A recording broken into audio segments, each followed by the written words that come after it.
First reading. A reading from the book of Revelation, chapter 7, verses 2 to 4 and 9 to 14. Then I saw another angel rising where the sun rises, carrying the seal of the living God. He called in a powerful voice to the four angels whose duty was to devastate land and sea. Wait before you do any damage on land or at sea or to the trees until we have put the seal on the foreheads of the servants of our God. And I heard how many had been sealed, 144,000 out of all the tribes of Israel. After that, I saw that there was a huge number, impossible for anyone to count, of people from every nation, race, tribe, and language. They were standing in front of the throne and in front of the Lamb, dressed in white robes and holding palms in their hands. They shouted in a loud voice, "Salvation to our God, who sits on the throne, and to the Lamb."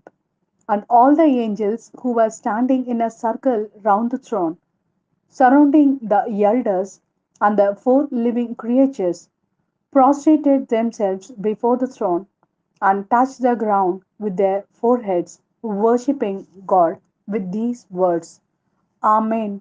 Praise and glory and wisdom, thanksgiving and honor and power and strength to our God forever and ever. Amen.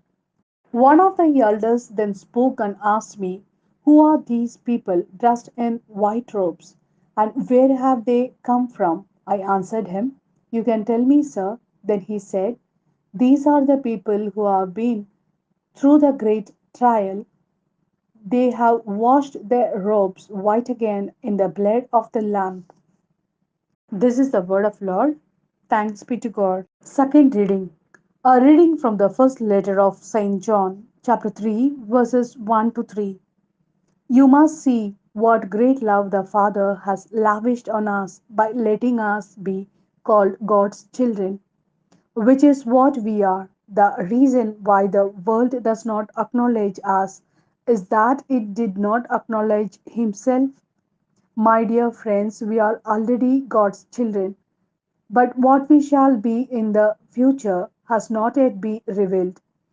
We are well aware that when He appears, we shall be like Him, because we shall see Him as He really is. Whoever treasures this hope of Him purifies himself to be as pure as He is. This is the word of Lord. Thanks be to God. A reading from the Gospel according to Matthew, chapter 5, verses 1 to 12. Seeing the crowds, he went onto the mountain, and when he was seated, his disciples came to him. Then he began to speak, and this is what he taught them. How blessed are the poor in spirit! The kingdom of heaven is theirs. Blessed are the gentle, they shall have the earth as inheritance. Blessed are those who mourn, they shall be comforted. Blessed are those who hunger and thirst for uprightness, they shall have their fill. Blessed are the merciful, they shall have mercy shown them. Blessed are the pure in heart, they shall see God. Blessed are the peacemakers, they shall be recognized as children of God. Blessed are those who are persecuted in the cause of uprightness, the kingdom of heaven is theirs. Blessed are you when people abuse you and persecute you and speak all kind of calumny against you falsely on my account. Rejoice and be glad, for your reward will be great in heaven.